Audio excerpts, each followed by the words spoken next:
Welcome to Therapy is Dope with Alicia. And Julie, let's make self help fun again. No, seriously, laughter is the best medicine.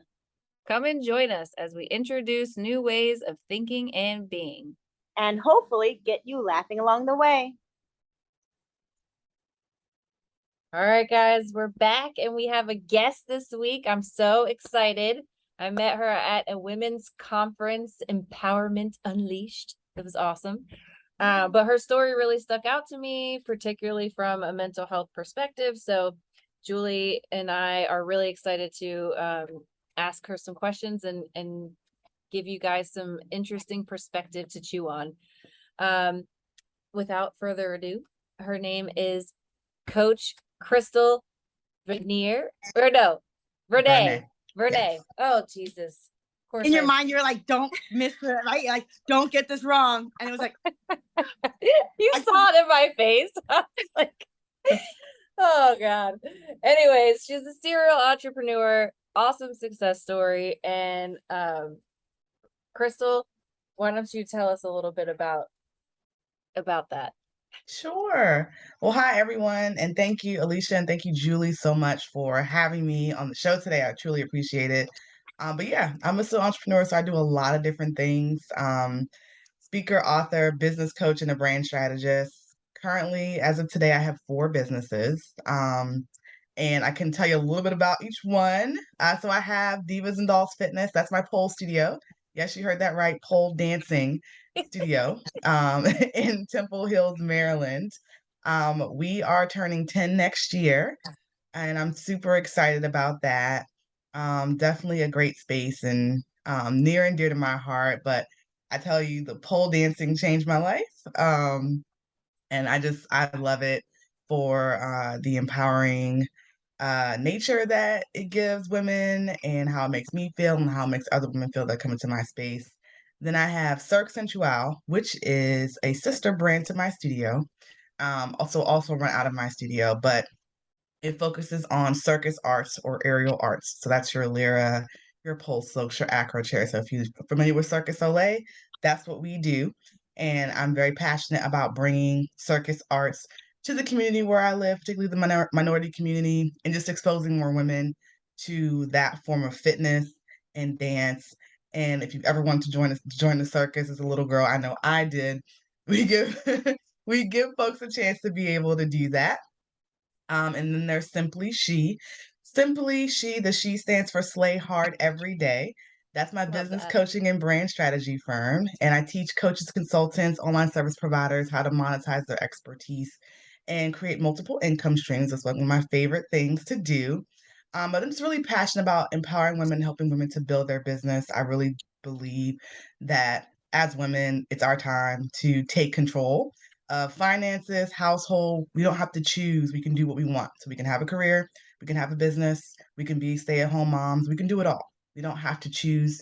And I just want to give women the knowledge and the tools and the expertise that I didn't have when I was building my business, so that they can, build a life that they desire. And then I brand myself separately and personally as Krystal Vernee, as a speaker, author, and a business coach. So right now, those are my 4 businesses. Oh my gosh. I have so many questions. Like, number one, how do you do it all? It seems like so much. But I think, like I was saying in the beginning, the part of, off before we started today, the part of your story that really just like stood out to me and was so wild is that you did not have support getting started in all of this stuff, or at least not from the people that you would think that you had support from. I don't know if you had support elsewhere because we never really talked about that piece. But so I am very curious. First of all, do you want to shed some light for everybody on like the kind of support you did not have? Yes. So I think this is like one of the very first and hardest lessons that I learned as an entrepreneur. And that was that you have to surround yourself with the right people. So my mom and my ex-husband are both narcissists. And so just even before business, growing up in my household was very, very difficult if you can imagine someone telling you every single day pretty much that you will never amount to anything, you're not going to make it, um, you're a disappointment, you're fat, you're Ooh. not going to, yeah, like Julie's mouth is open right now. No one's going to like you, no one's going to listen to you, don't embarrass me. These are things that I grew up hearing on a daily basis. Now, of course, I had other members of my household, so my grandmother, my aunt, they were pretty supportive, but when you have a narcissist, typically no one stands up to that person, if you catch my drift. Oh So yeah, it's not worth while it. while they maybe would soothe me in private, publicly, my mother, she ruled the roost. So like if you went up against her, it was hell to pay, Yep. so to speak. And then unfortunately, they say you marry one of your parents. So Mhm. my dad did not live with me growing up. So I guess because I was more familiar with my mom subconsciously, I married a narcissist. So my You were ex-husband, set up for it, girl. yeah, he is a narcissist. And of course, neither one of them supported my goals to be an entrepreneur, my goals for business, my goals for career, anything really you could imagine. I should not be doing it. So if that sets the stage a little bit for what I had to go through, yeah, to give you guys some idea of how difficult it was. Yeah, Oh, I've oh, told. finish- Go yeah. ahead, Julie. Oh no, we're both like, okay, we have so many questions. We have so many questions. Both of us. Edge of our seats right now. Because if you're, since you're younger, all the way until you're capable of going, okay, I want to do something, or I even want to work, or I want to go to school, any of those things, all those years of influence that your mom put on you, how did you have the strength to be like, I'm gonna do it anyway? Like it's Yeah, Alicia called me an old soul. So that might have something to do with it. But I think for me, I had to create safe havens for myself. And so, I didn't start going to therapy until I was an adult. So that wasn't something that I was exposed to because if you went to a therapist or a psychologist, you were crazy. Those are for Yeah, crazy people, yeah. right? And I didn't know to ask for that at that age. And when I grew up,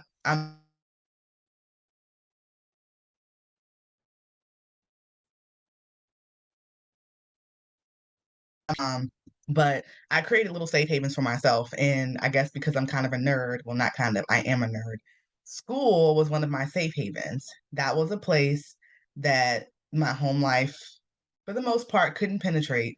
And I could do really well. And like my classmates respected me, my teachers gave me positive encouragement. So I had little safe havens growing up. My friend group, for the most part, was pretty good. So when I was in that area, in that sector, my church, so when I would go to church, I felt really good. So I tried to, you know, absorb as much positive energy as I could while I was not at home.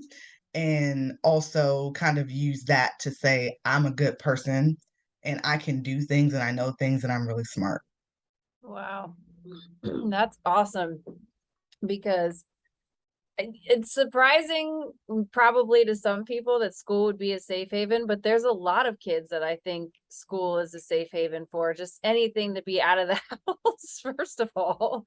And then if you excel in school, a lot of times that's where you start to get your positive feedback. So, Yeah. but that was really smart of you to find safe havens. And also it's kind of impressive that your friend group was supportive, because a lot of times too, when you have an abusive household, your friends tend to be assholes too.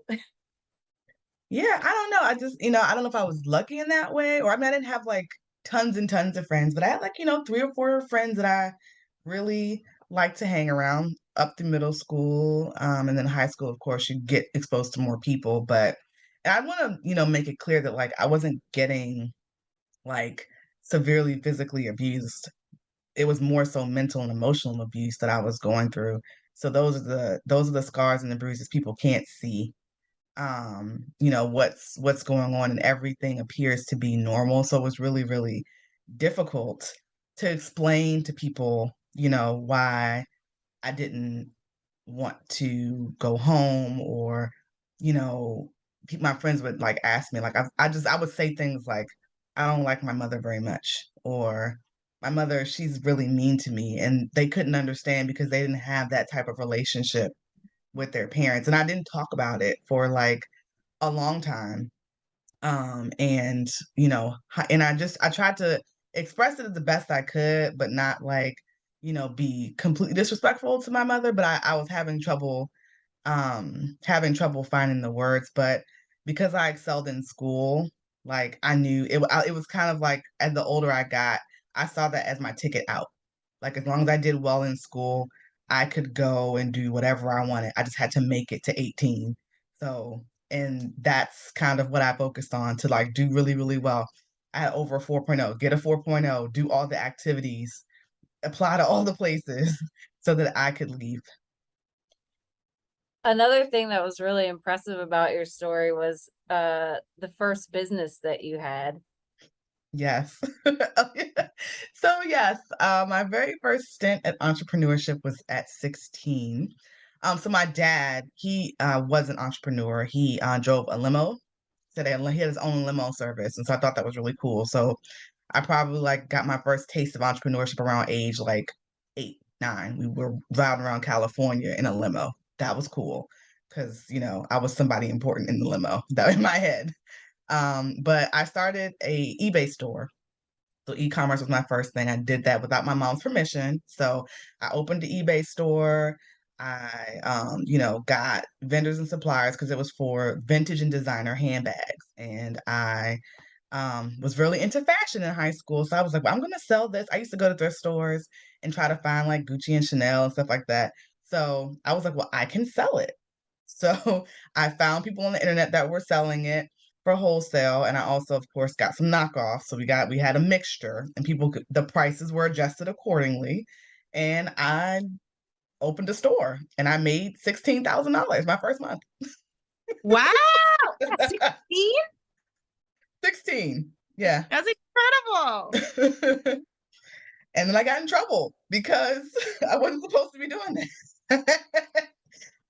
Big trouble, like really big trouble. So my mom she unplugged the whole house because the internet back then was dial up. So like she unplugged the whole house, and I don't even know how long I was in trouble for, but I had to shut that down. But that was my very first experience and dabble in entrepreneurship. And I thought that was what I was gonna do forever. I was like, I'm not gonna go to school. Like I'm just I'm gonna do this internet thing. Yeah, who needs school? Hell. You ever think of like sliding door situation, like Krystal, imagine when you were 16 and you were like living with your dad instead of your mom, and your dad being entrepreneurs were like, you made what? Okay, why don't we just open it under my name? You operate it. We'll do this together. We'll grow it, blah, blah, blah. Sometimes I always feel like, man, if you were like just in a different situation, maybe it wouldn't be in trouble. Maybe it would be promoted. Maybe it would be like encouraged, like, keep going, Krystal, keep going. Yeah, I think my dad, my dad was the one who told me I would be an entrepreneur from a very early age. He was just like, he said, he was like, you're going to want to be an entrepreneur. He's like, you're not going to work for anybody. And I was young. So I was like, man, that just didn't. I was like, what are we talking about here? That's not what I'm being taught. So I was like, okay, Dad. But I think you're right. I think it would have gone a lot differently because my dad was definitely a very much a bootstrapping type of guy. So I think I get that from him. And he would probably just been like, yeah, we're gonna do this eBay store because clearly it's working. Yeah. That's incredible. People don't do that now, even nowadays. When they have like an Instagram that they sell or a marketplace, or whatever, that's a lot for the first month. Yeah, I'm like, I don't even know. It's like I started other businesses in between and now my studio, but like I never thought to go back to it. I was just like, oh, that was one thing that I did that went well, and I don't know. I think it was the trauma of getting in trouble that like scared me away. Well, that'll get you.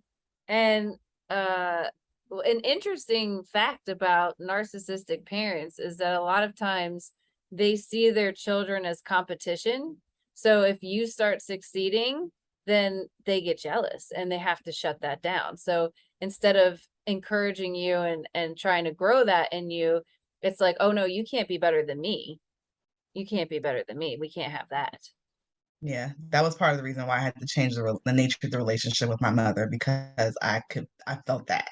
So Did Yeah. you catch yourself sometimes dimming your own light to make her feel comfortable? To be like, okay, I can't talk about my success, and I have to act like I'm struggling so that yeah, she could feel she's still the big boss, the head honcho of the family. yeah, even now, actually, Wow. I don't talk about what's happening. So Wow. How do you feel about that? I mean, it's kind of sad, you know. It's sad, a sad place to be in, but I'm like all about protecting my peace first. So, and I have to live the best life that I can live, and so to do that, I have to change the nature of our relationship so that we can coexist. So it's, you know, something in the back of my mind, but ultimately it's for the best. Yeah. How did you find the strength to release that? To be like, instead of, okay, let's say, because there's a lot of people, including myself, I connect or identify certain relationships as more important than they really are. Um, Mhm. really, I value them as identification of the relationship, of like a sister relationship. That sister should be X, Y, and Z. A mother should, Yeah. a father should, and for you to go, you know what, I need to find my peace first, even though you're my mother on the books, you're not really a mother behind the scenes. So I need to understand that, release that. Like, what was there a turning point for you? Yeah, definitely was, and I'm the exact same way. That's how I was for years. I was just like, this is not how it's supposed to be. This is my mother, or this is my husband. Like, this is what our relationship is supposed to be. So I'm gonna do whatever I need to do to make sure that we stay together. But you know, I'm an Aries, so once you get on my bad side, and but I'm Good. very patient. I'm very patient. Probably not. That's that. I mean, the Aries can be patient, but not all the time. So, um, because these relationships were so important, and like you said, I was identifying part of me with the relationship, right? That was part of my identity. I was like, no, this has to work. And then I think for me, it was just kind of the repeated asking like both of them not to do certain things, not to talk about certain things, to say certain things, and then repeating the behavior. And so it was kind of like, you know, it's kind of like the straw that broke the camel's back. You can take it, then finally you just have a breaking point. I reached my breaking point, and we went past my breaking point, and I was just like, you know, they don't care about me, because if they did, this is not the behavior that they would continuously be repeating. They would try to correct the behavior. And so then I said, okay, I'm going to give them a chance to correct the behavior. And once I saw that the behavior was not being corrected, I was like, well, there's people that don't treat me this way. And, you know, it's fine. Like, we have a normal relationship. And I think the other piece of it is that narcissists try to isolate you and tell you that people aren't your friends and you can't trust people. So I grew up with a lot of that. And then also my ex-husband did kind of succeed with cutting me off from a lot of my friends. So I'm now like rekindling a lot of relationships that got cut off when I was married to him now. So kind of like, you know, reestablishing my friend group, so to speak. But I think it was just kind of realizing that the behavior was not going to change, but I had control and I could change. So what was I going to do? Like, if they're not going to change their behavior, what can I do? And the what can I do is first of all relearn who I am and what I like to do and what I really want to go, what's important to me, and just believing that that was possible for me, that I could have happiness and I deserved it, and Mhm. they weren't going to stop me. And so once that, it was hard. I'm not going to say that it wasn't hard to reform the relationships with those people, but well, I'm saying like I don't know them, my mother, my ex-husband, but like, you know, it was something that I had to do in order to be able to get to where I am now. It was kind of like once I did that, a huge weight was lifted off of my shoulders. Like once I just said, okay, the relationship is never going to be the way that I envisioned it in my head, or the way that is on TV or the movies or what I've always dreamed. It's not going to be that.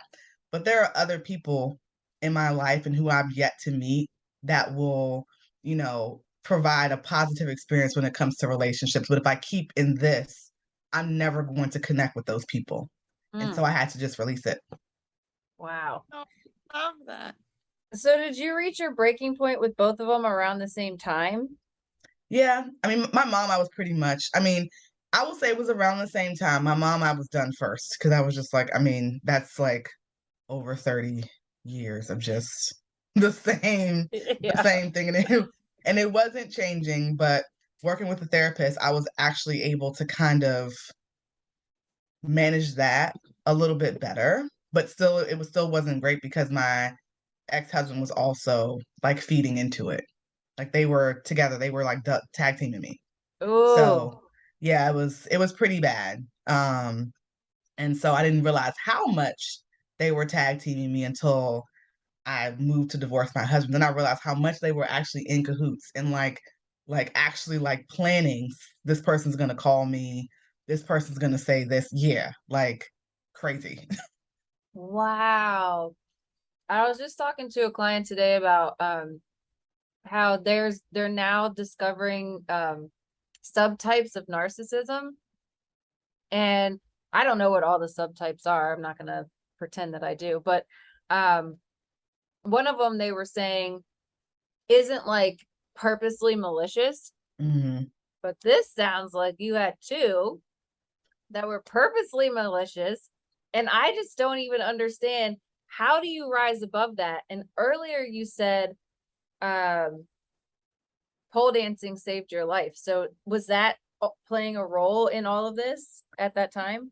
Yeah, because I think before I discovered I was going through like a bout of depression. I had gained like so much weight, and it was all tied to my ex-husband because he hadn't proposed to me yet, and I was just like, what's wrong with me?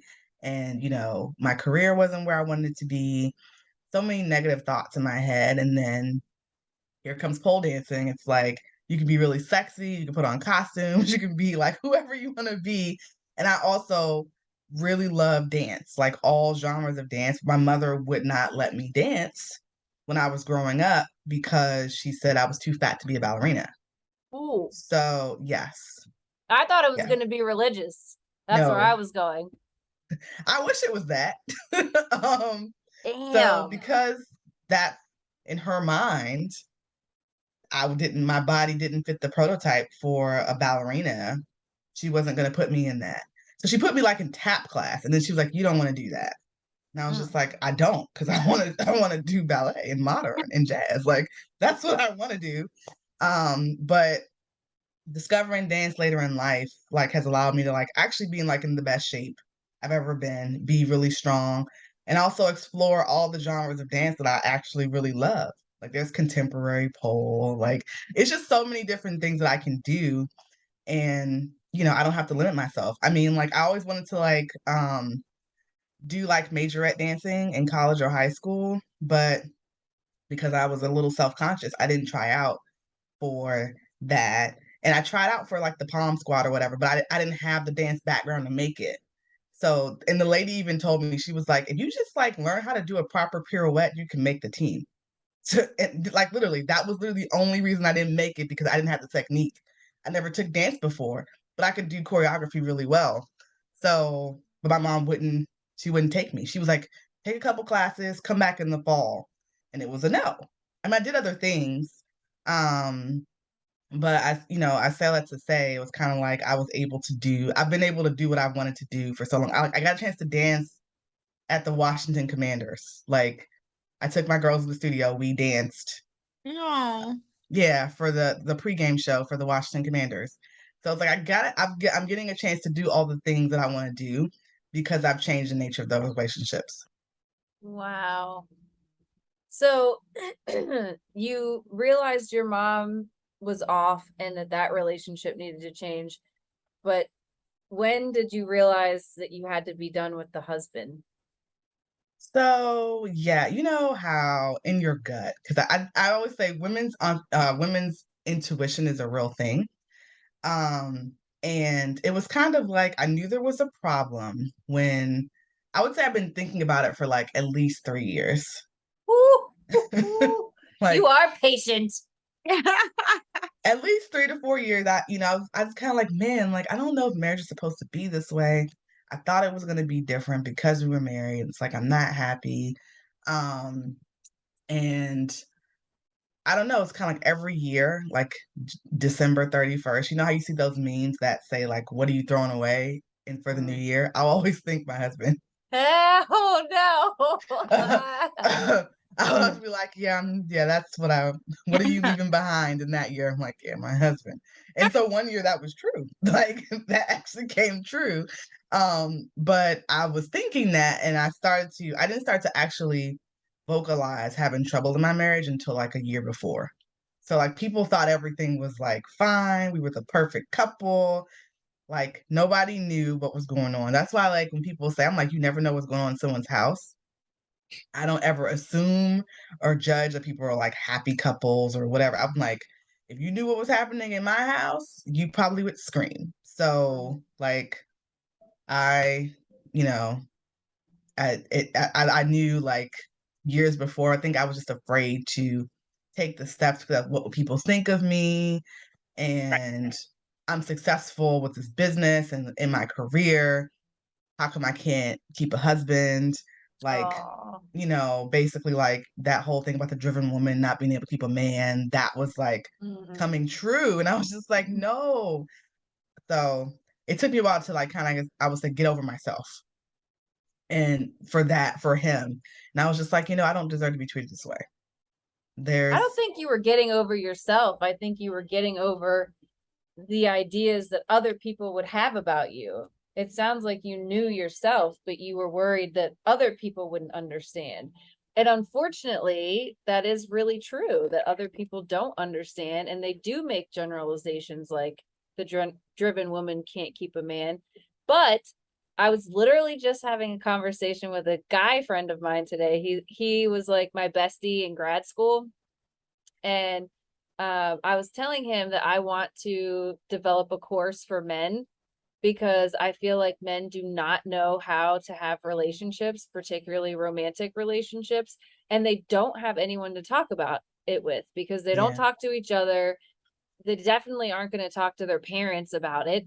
yeah, And really the person that they open up to the most is the person they're in the romantic relationship Yeah. with.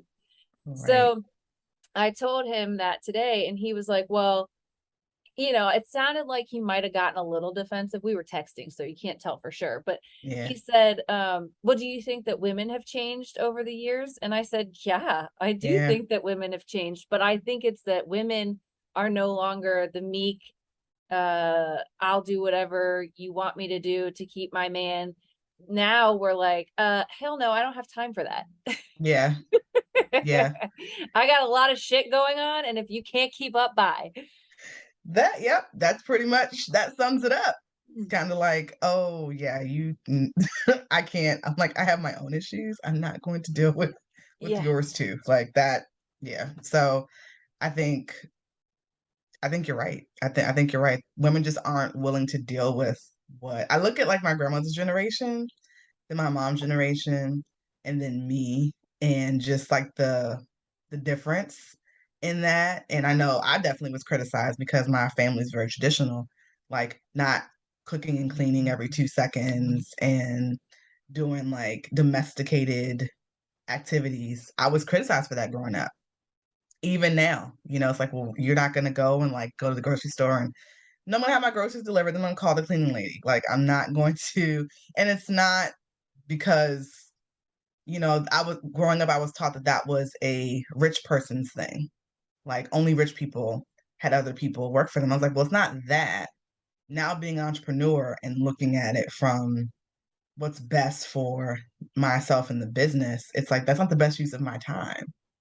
And Yeah. also like maybe like because so I can spend time with my friends and family, right? I have to have someone do that. Otherwise, that's where my all of my free time is going to go. So, but yeah, Yeah. And then you're in a place, I feel like you could outsource all the things that aren't important to you. yeah, You know, Like if getting groceries doesn't make you a better person, then someone else can grab the groceries for you. You know what I mean? Or Yeah. like if like cleaning the toilet, does that make you a better person? Does that make you happier?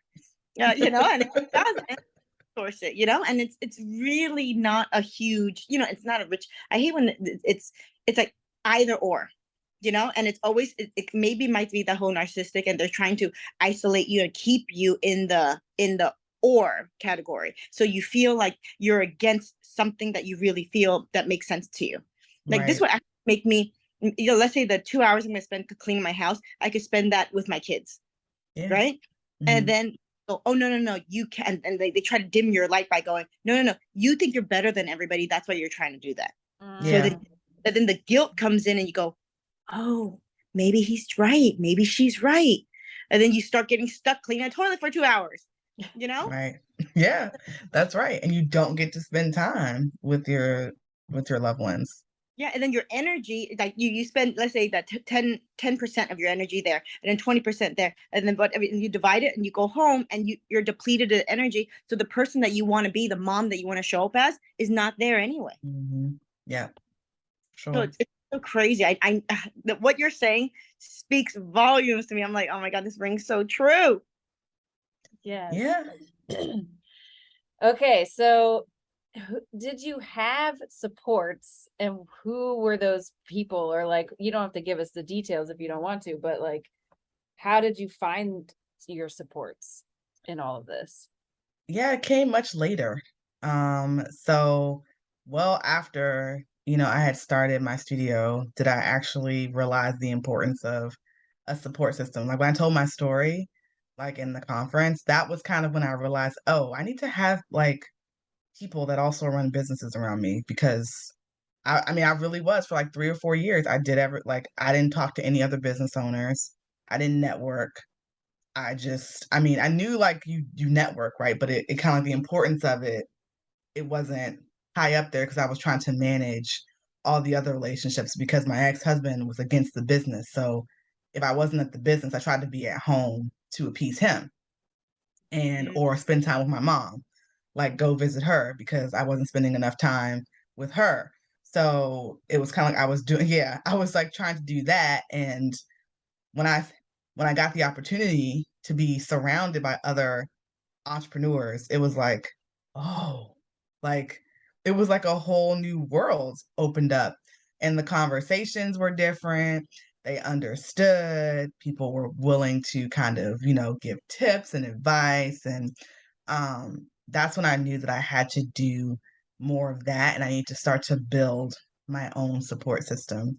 So that's when I started to like seek out other people to be around, to make sure that I wasn't alone. I didn't get the friend part of that quite yet, but I definitely got the entrepreneur networking part. So that part also it was in stages because I'm also an introvert too. So too much peopling sometimes is too much. But Yeah. um I just knew that I was like, okay, I need to like be in some type of a group or a place where I can talk to people about what's going on because I couldn't have those conversations with anybody else really. And even if I did have some conversations with my friends, they don't really understand. They couldn't really give solid advice. And that's another lesson. It's kind of like your friends may want to help, but if they don't know what you're going through, they're not going to be able to give you the best advice. It's not malicious. They just don't know. And so you kind of also have to, I guess, manage your relationships too in that way, and that we're just friends. We don't have to talk about business because a lot of times entrepreneurs, they talk about business all the time, which is why we have to like kind of, when we're around that group, that's what we're going to talk about. But when you're with your friends who don't own businesses, you got to like switch it up. So, and just realize that it's not that they don't care.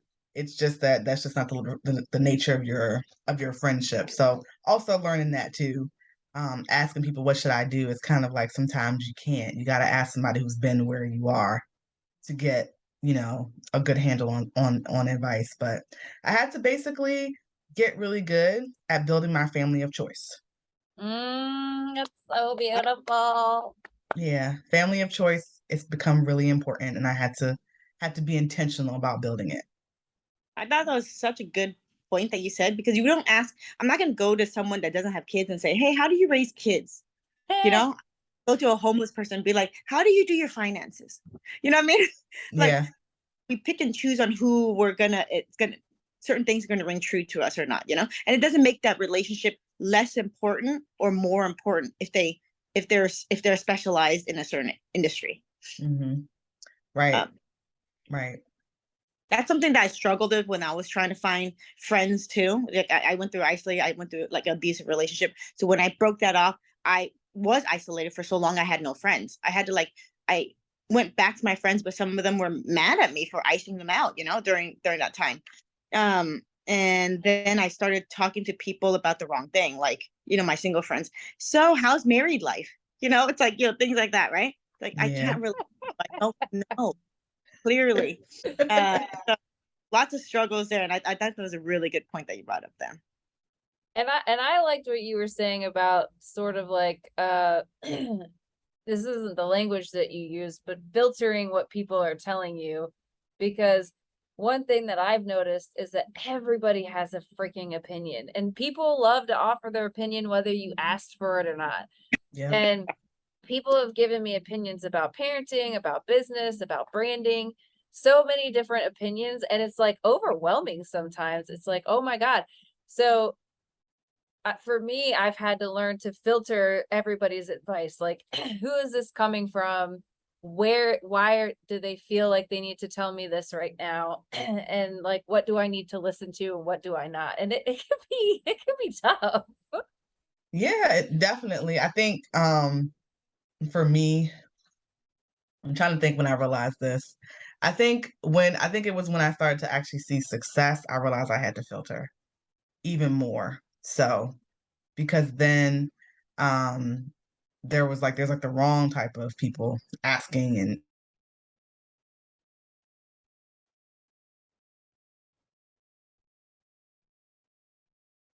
like yeah, just really like you said, analyzing who's the feedback coming from, why do they feel like they need to say what they're saying.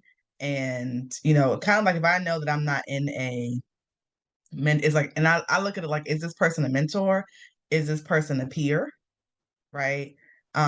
Or is this person just are they a friend or an acquaintance, or like where are they? Well, I like to call them my circle of influence. Oh, Like, okay. yeah, so I have this thing called the circle of influence that sometimes I'll do with clients, and I think it's really helpful, especially for new entrepreneurs. Like, they don't realize they have a circle of influence, so to speak, and just kind of I've actually even created a tool because I've gone through what I've gone through to help people actually rate. It's like a rating system where people fall. Because I think, like Julie said, because that person is who they are, you want them to be on the inside of your circle of influence. But because of their behavior and how they treat you, they're actually on the outside. And that's the hardest thing to accept, because people will judge you for it, they will criticize you for it, but no one has to live your life but you. So that's where you have to be stronger and like surround yourself with people who are going to accept you for who you are and lift you up. You know, like me telling my story to someone saying like I don't have a good relationship with my mom. If they're judging me, I know they're on the outside because you know me as a person, right? I'm telling you this is what I'm dealing with. And if you're not able to accept that this is what's happening in my life, you don't get to be close to me because I don't want to hear your negativity. I'm sorry. Done with that. That I've Yeah. had over 30 years of that. So we left that years ago. So being able to do that is going to be important, especially in business, in life, but definitely in business, because like you said, everybody has an opinion and they're really quick to give it, even if you did not ask. And if you don't have that ability to kind of like sort and sift through, um, then it's going to be really, really difficult until you develop it. Yeah. I love that you have a rating system. Of course you do. You love systems. Well, at least that was something you shared at the conference. So that makes sense that you have a system for it. But I think that that's so important. And I was thinking, I don't know when I realized that either. I think it had to be in my 30s. And sometimes I ask myself, like, did age just teach me these things, or did I pick them up from from therapy? Like, where did I even figure these things out? Because I know in my 20s, which we haven't even talked about how old you were when you started to see success and all of that stuff, because I know in my 20s I was highly affected by the opinions of other people, and it wasn't until my 30s, and probably also the deterioration of my relationship with my mother, that I started to look at people's opinions differently, because my mother's opinion was one that I held very high. And it wasn't until we completely disagreed about things that I was like, why do I care about her opinion so much? Yeah. Yeah, I think so. I'm 38 right now. And I started my studio in my late 20s. And then I would say probably or mid 30s was when I like kind of discovered, okay, we got to do something different because the best years of my life are passing me by, and I'm worried about what everybody else wants me to do. And this is not even what I want to do. Like, you know, get a different job, stop doing so good at your job. Literally, these are, this is, quit your business. Like, just quit your business was like, that's the advice that I've gotten since day one. Quit your business. You're never going to Wow. make it in business. Like, no one makes money with this. I'm just like, okay. I can say that now, right? But the whole your job, now your job is working you to death. So you need to, I'm like, but you're the one who told me to get the job in the first place. I'm so confused, and like continue to listen to that and just be conflicted. And then add your friends in the mix who are just like, don't quit your job. That's not because most people who are don't have the entrepreneurial mindset, they're risk averse. So they're like in their mind, quit your job. That's it. Like you're gonna be on the street. And so there was a big thing when I finally made the leap to full time entrepreneurship from a lot of my friends. A lot of them understood because they knew that's where I was going anyway. But there were a lot of opinions. But again, I had to do what was best for me. And for me to be able to get to where I am and to go where I see myself going. It's kind of like in life, I feel like you have a lot of suitcases with you, and the more suitcases that you have, the slower that you are going to travel. And I was like traveling less than a snail's pace with all of my suitcases, and I had to let some go so that I could, go faster, go further, and even just go in a direction that I wanted to go because I really was going where people were telling me to go and also still trying to do what I wanted to do. And that was like stressing me out, and I wasn't sleeping, and just like all these different things that were happening. But yeah, I think mid 30s was when I was like, okay, my life needs to be different. It can be different. It's not too late. It's never too late. And, because a lot of times people say, if you're in your 30s, that's it. Mhm. Like, you're not going to find anybody and Oh. whatever. And I was just like, I mean, at this point, I will take my chances. I will take my chances and be okay. And I mean, I think my life now is very much peaceful. Like I do what I want to do. I don't have I don't have to answer to anybody, but it's kind of like my schedule is my own.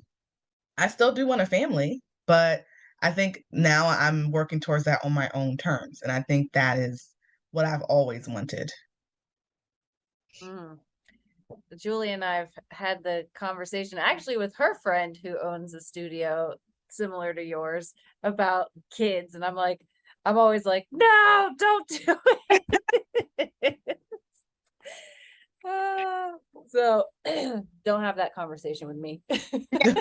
Well, I mean, I just imagine that they'll just come with me. I don't know. I mean, honestly, I haven't really figured that part out, but there's something like I see, like, when you go into like restaurants and family-owned businesses and the kids are there, it's kind of like I kind of want that, but I also don't want that because I don't want them to be influenced that they have to choose entrepreneurship if they don't want to. But I kind of like the idea that I can bring my kids with me, not to teach, of course, but like if I have to go do something and I'm not teaching, they can come with me and they can see mommy's work and, That's what you Pink know, does. yeah. I Pink's mean, kids don't even go to school. why not? Or I can take them. I mean, I think that's what I always wanted. Like, I can take them to the park when I want, or just whatever we want to do that day. That was really the time freedom that I really wanted, the choices that I wanted, and to just be able to show them, give them a different experience, take them out of the country, and we just do that. Like, let's go to Disney in Paris. Like, Ooh, things like that that I've always wanted to do. Um, that's part of the reason why I wanted to be an entrepreneur. that's awesome. I love that. I was listening to an interview with Pink and she was saying that she gets criticized because her kids aren't in school. And she's like, but I'm teaching my kids things that you can't learn in school. And I thought that was really powerful because, and then there was another lady who just traveled the world with her kids. Mhm. And she was like, these experiences are things that you can't teach in school. Right. And they're much more meaningful as far as like if you go see uh the Grand Canyon instead of just reading about it in a book, you're going to remember it. Right. So I think probably once again people will have something to say, but absolutely do what works for you and what your mission is, because who knows what the hell's going to happen with the world anyways. I mean, school might be obsolete at some point. Yeah. I mean, And the way it's going. yeah, what is school? It's like if they're getting educated, then education is like boundaryless, right? You could be educated any way you want. Mhm. Bring life experiences, world travel, whatever. You're getting educated. That's different from school. Like when someone says, "Oh, they're not going to school," that makes it seem like they're uneducated. That's different. Right. Completely different things.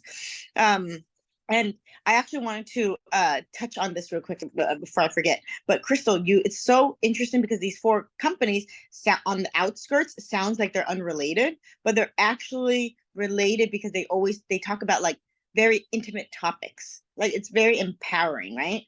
So it's basically surrounded with just empowering women. So you're either empowering them sexually with their, them finally being able to do this and just act sexy and feel sexy and do all those things. Sometimes at home you're not allowed to because maybe a religion or a very conservative family or something, and you just want to be, shine, and sometimes you're not allowed to. And then your other business that was talking about like what was the finances, right?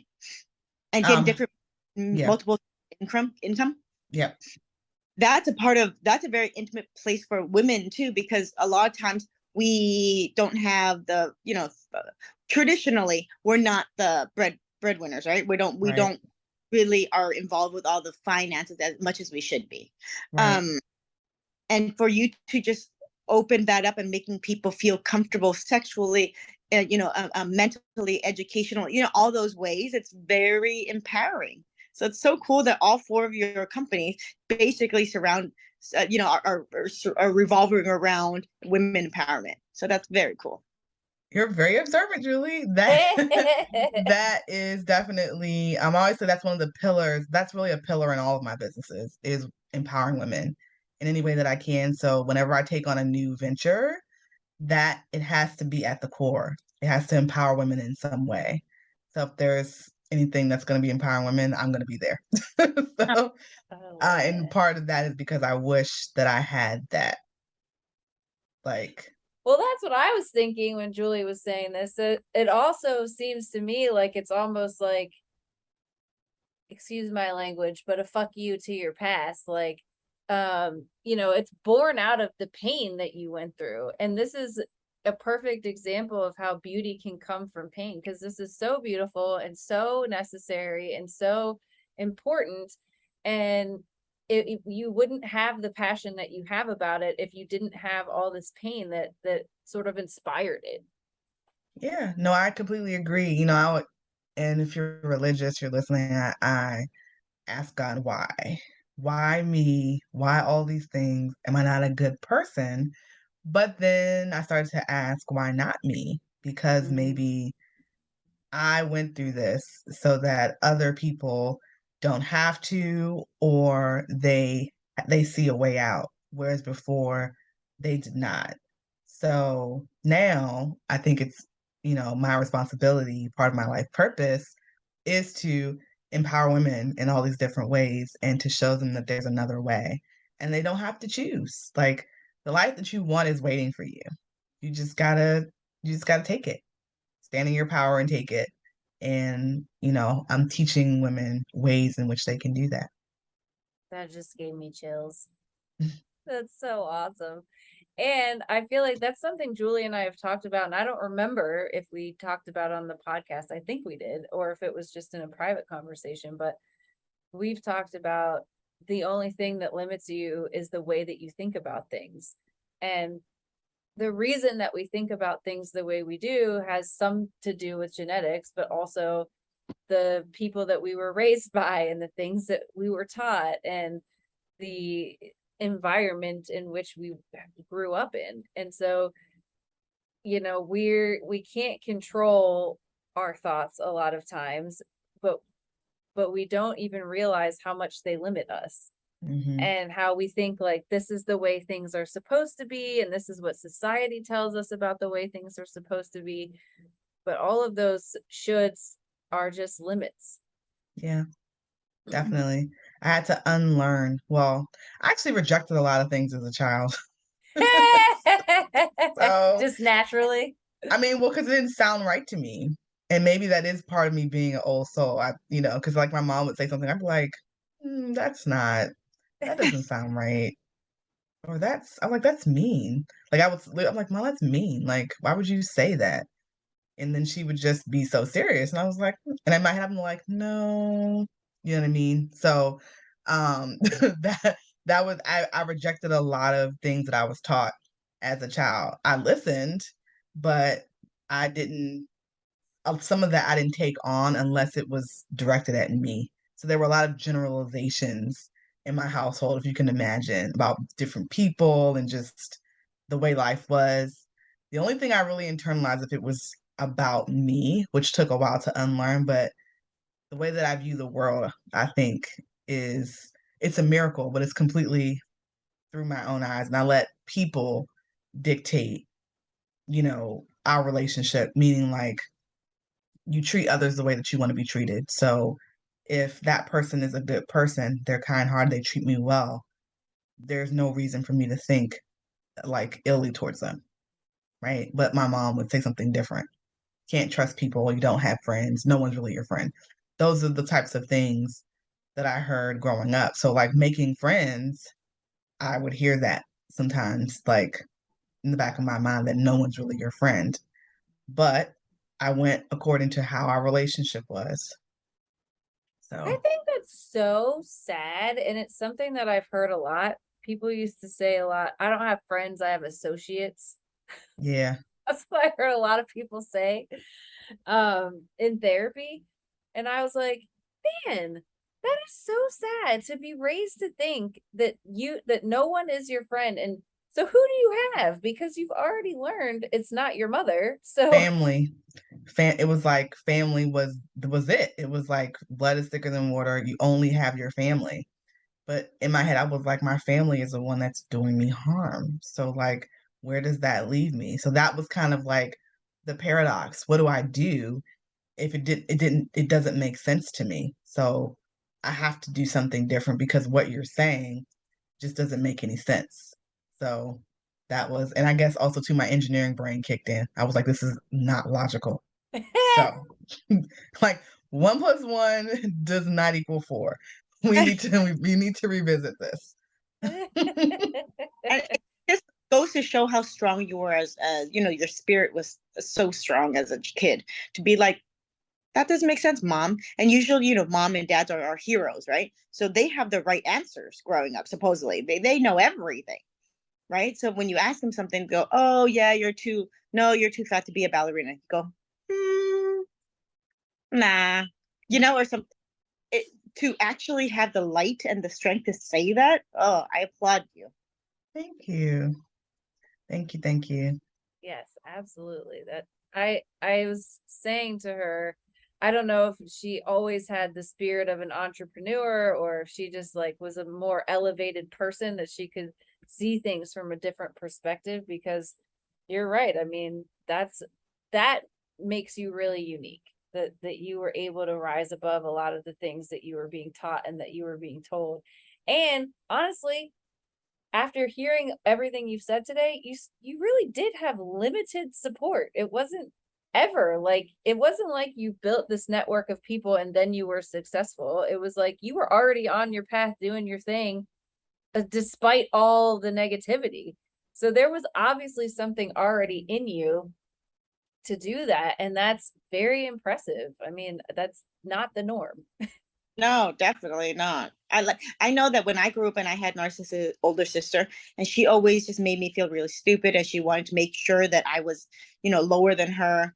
And through little comments, all that. But the thing is, I believed her. I was like, oh, I am stupid. Oh, I am not worthy. Oh, I can't do this by myself.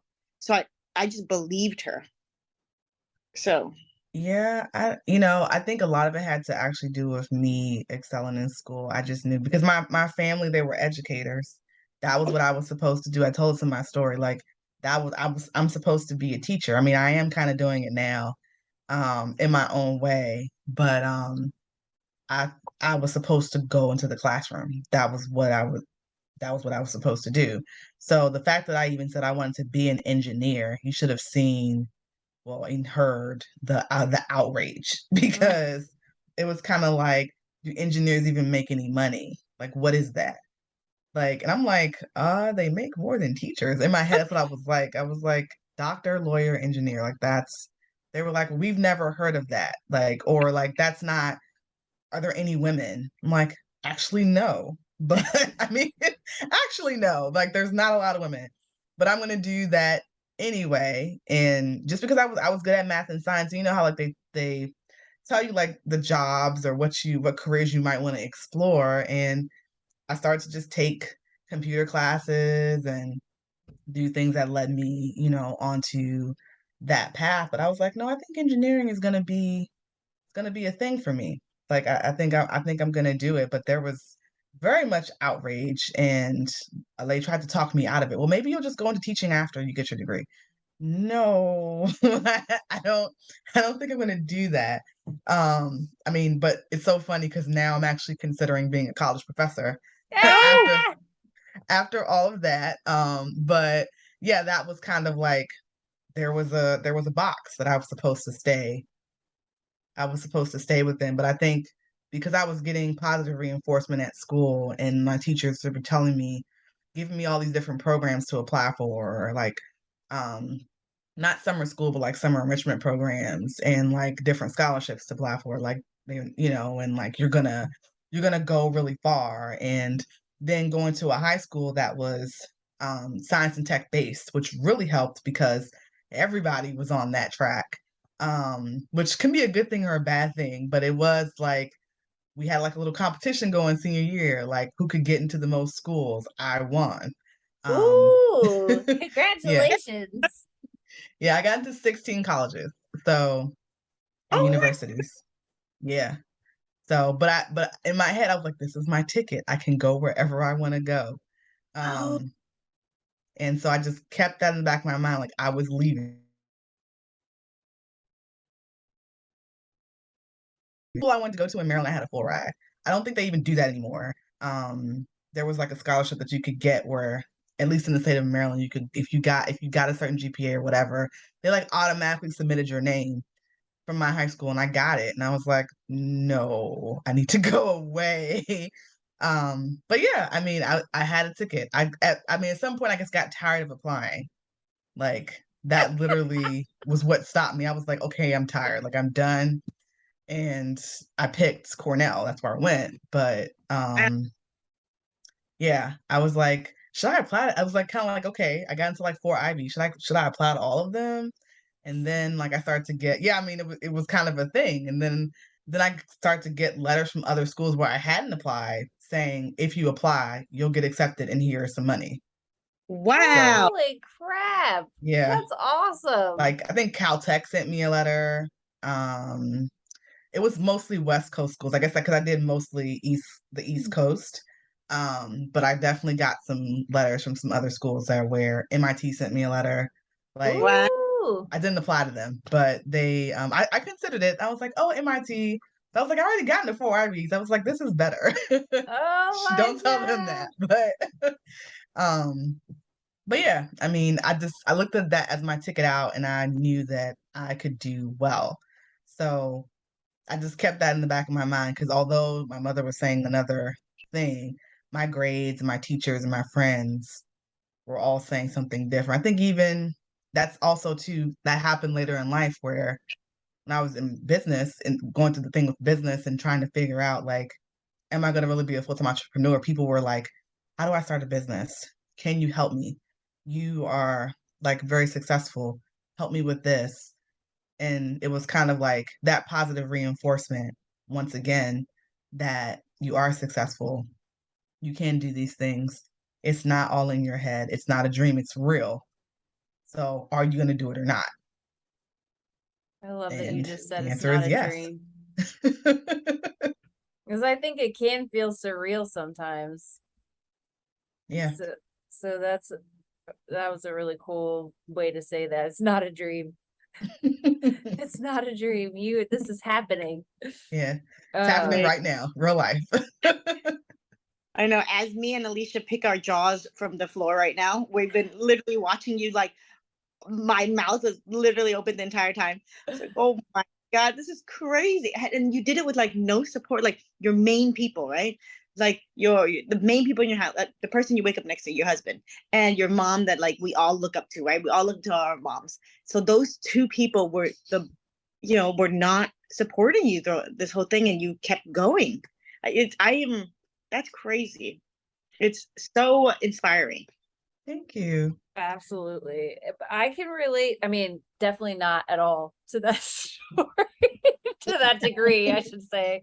But I do, though, I think that the only reason I went to college was because my friends were going, because my parents never really talked to me about college. Like I knew that my dad went, um, but nobody was like pushing that at my household. But like all of my friends were pretty smart growing up, and they were all talking about college, and they were all thinking like, oh, my GPA, got to have a good GPA and stuff. So that's why I cared. I was like, well, this is what everybody does, so I've got to do it too. hmm Yeah, definitely. I mean, that was like you're going to college. There was no choice in the matter. But I definitely was like, okay, if I have to go, I'm not going around here. You're not going to be in like within driving distance. I mean, yes, but has to be some hours separation.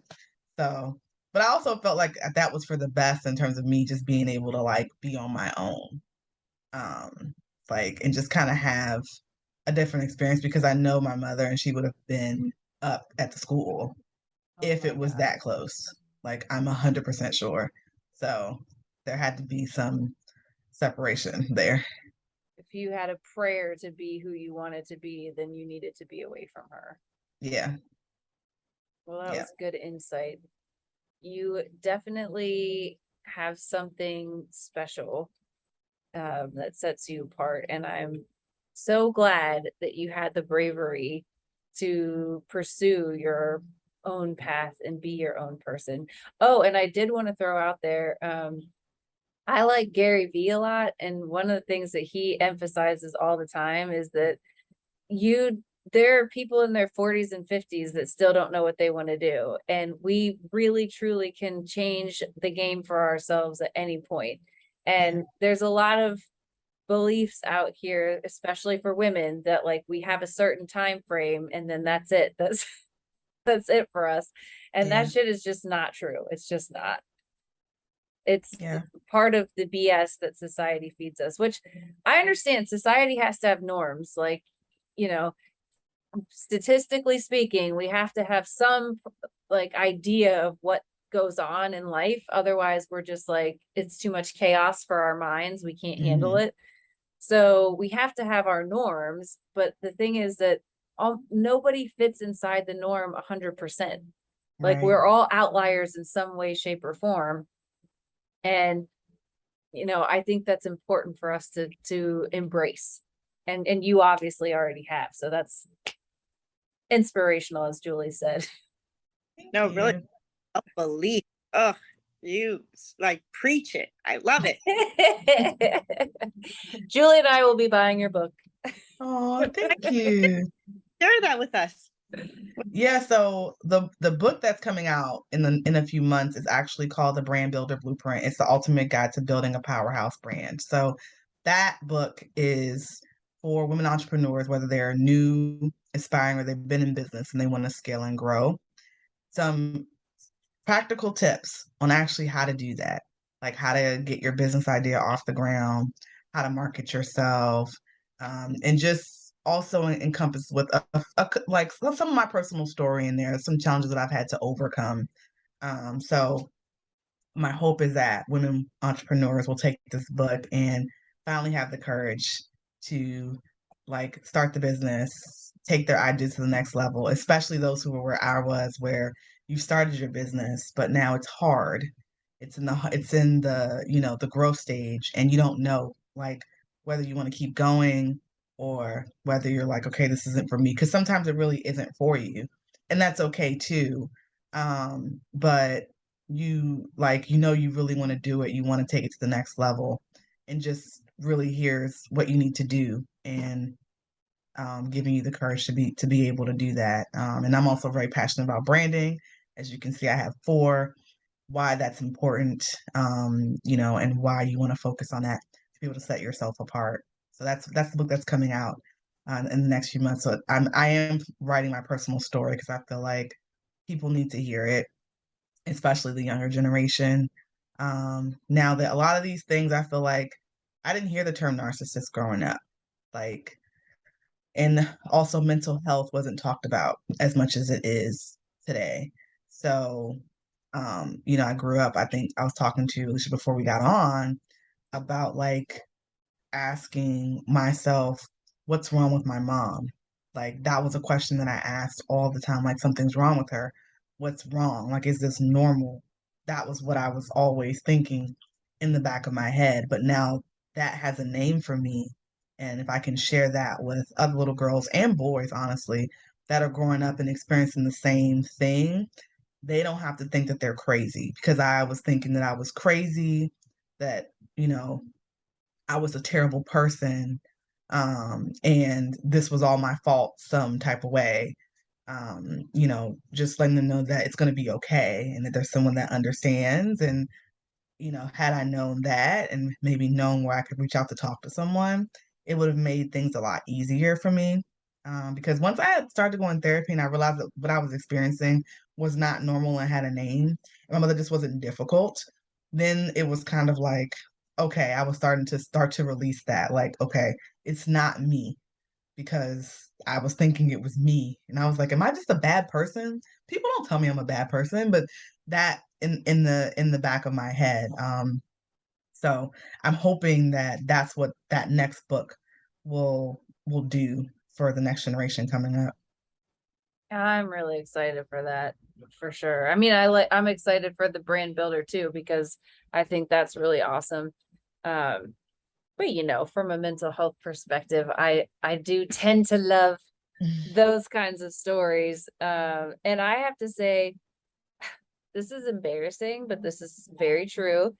I did not know. I mean, I knew about narcissism as far as like a personality disorder, but in school, they don't spend a lot of time on personality disorders because you can't bill personality disorders. So we didn't like dive into those.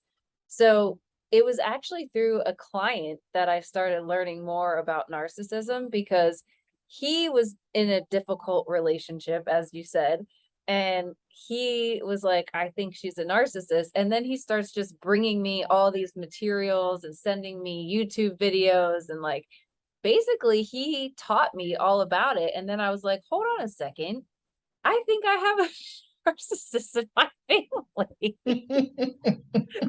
So it wasn't until my client taught me what narcissism was that I had a name for it and I could identify it. Yeah, my therapist, she had something called the narcissistic mom, and she had me read all this stuff and like answer these questions. And I was like, whoa. And it was kind of like I still didn't accept it.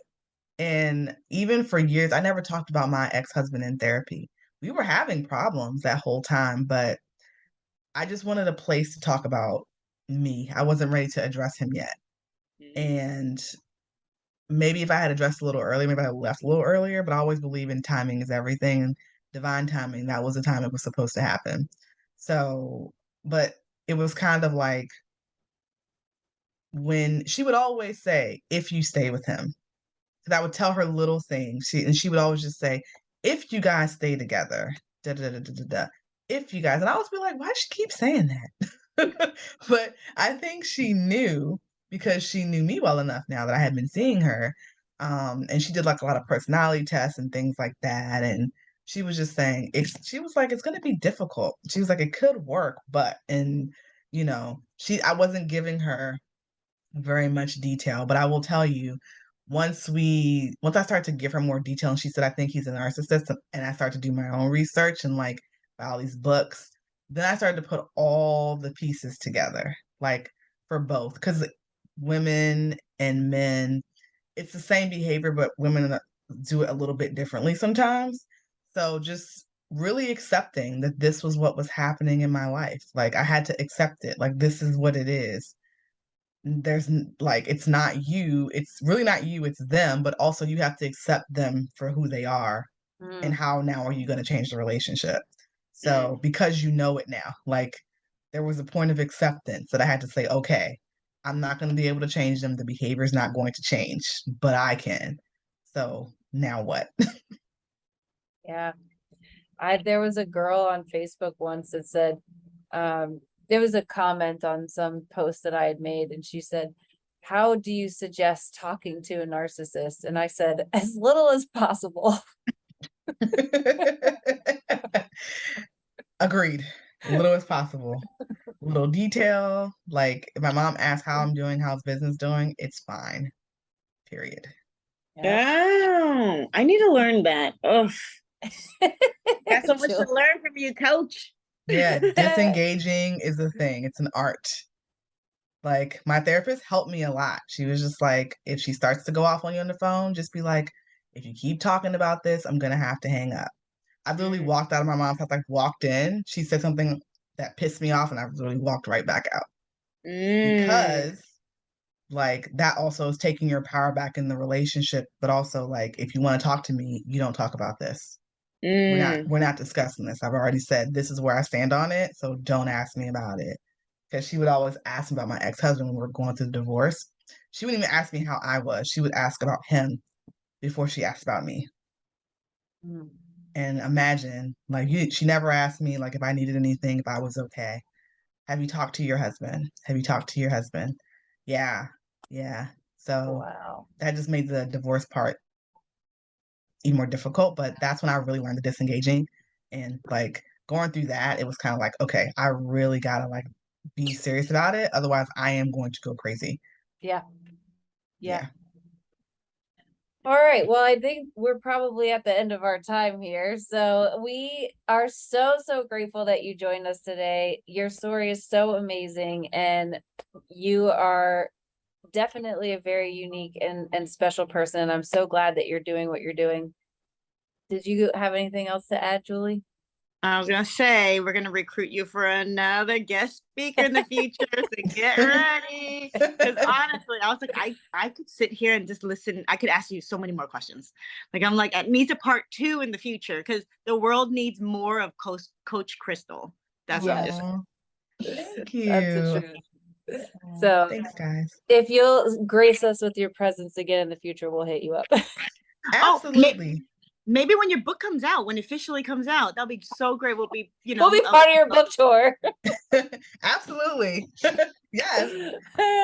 Maybe we could do the interview in person. I don't know. We'll see. Yay! That would be Aw. cool. All right. Well, thank you so much, and we will talk soon.